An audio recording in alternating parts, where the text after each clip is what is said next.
The 2014-2016 Northern Ireland Historical Institutional Abuse Inquiry, often referred to as the HIA Inquiry, is the largest inquiry into historical institutional sexual and physical abuse of children in UK legal history. Its remit covers institutions in Northern Ireland that provided residential care for children from 1922 to 1995, but excludes most church-run schools. The inquiry was set up in response to the Inquiry into Historical Institutional Abuse Act, Northern Ireland 2013. Following a request to extend its timescale, the inquiry's report was delivered to the First Minister and Deputy First Minister, who had no powers to change it, on the 6th of January 2017, shortly before the deadline of the 18th of January, and published on the 20th of January. The cost was estimated at £17.19 minutes, with 30 people working on the inquiry according to its frequently asked questions as of January 2017. There are provisions for witness support. The inquiry had statutory powers to compel witnesses living in Northern Ireland to appear before it and evidence held in Northern Ireland to be given to it, to take evidence under oath, and to be held in public except where necessary to protect individuals' privacy. Inquiry Rule 14.3 does not allow any explicit or significant criticism of a person unless the chairperson has sent them a warning letter, with a reasonable opportunity to respond. Victims and survivors are represented by the inquiry's legal team at hearings. Other witnesses may have their own legal representatives. Only the inquiry legal team questions witnesses, and victims and survivors will not normally be cross-examined by anyone else except in extremely unusual cases. The inquiry concluded its hearings on the 8th of July 2016 and released its report on the 20th of January 2017. In October 2019, the House of Lords passed the Historical Institutional Abuse, Northern Ireland Bill, to establish the Historical Institutional Abuse Redress Board and confer an entitlement to compensation, and it was passed by the House of Commons as one of its last acts before the 2019 United Kingdom general election.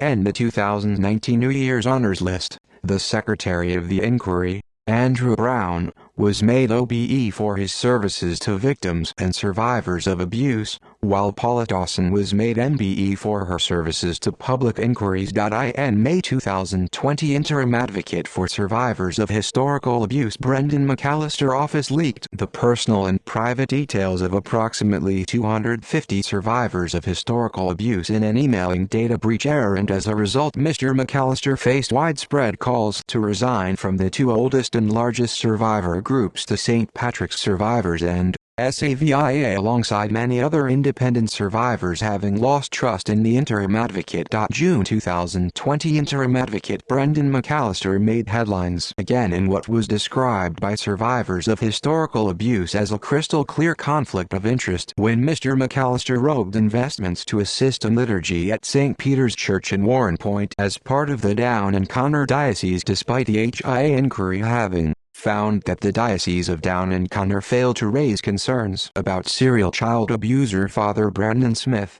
and did not inform social services or the police. Mr. Mcallister again faced widespread calls to resign. Scope of inquiry: the inquiry said that it would investigate the following institutions, but that it might later decide to investigate others: Local Authority Homes, Leasu Children's Unit, Leesburn Kincorrell Boys Home, Belfast Bonmore Children's Home, Newtown Abbey Juvenile Justice Institutions, formerly industrial and reformatory schools, effectively children's detention centres, St. Patrick's Training School, Belfast Leesneven Training School, County Down Rathgale Training School, Bangor Secular Voluntary Homes, Barnard O's Sharon Moore Project, Newtown Abbey Barnard O's Macedon, Newtown Abbey Roman Catholic Voluntary Home, St. Joseph's Home, Termanbacca, Derry Nazareth House Children's Home, Derry Nazareth House Children's Home, Belfast Nazareth Lodge Children's Home, Belfast De La Salle Boys Home, Ruabain House, Kirkcudbright, County Down. The inquiry covers residential care, but specifically does not cover other cases of clerical abuse, or most church-run schools. The inquiry's hearings are held in the former Banbridge Courthouse. The opening hearing was held on the 13th of January 2014, with open oral testimony to finish in June 2015, and with the inquiry team reporting to the executive by the start of 2016. Hearings are divided into modules.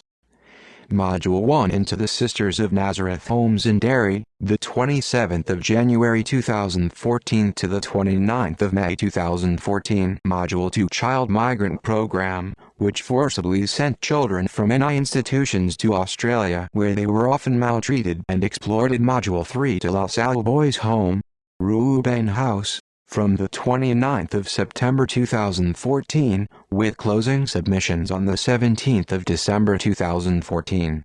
Module 4, on Sisters of Nazareth Belfast, Nazareth House and Lodge, started on the 5th of January 2015. Module 5 covers Fort James Children's Home of Ardmore Road and Harbourton House Assessment Centre of Irish Street, both in Derry. Module 6 relates to Father Brandon Smith, who abused children in parishes in Belfast, and also in Dublin in the United States.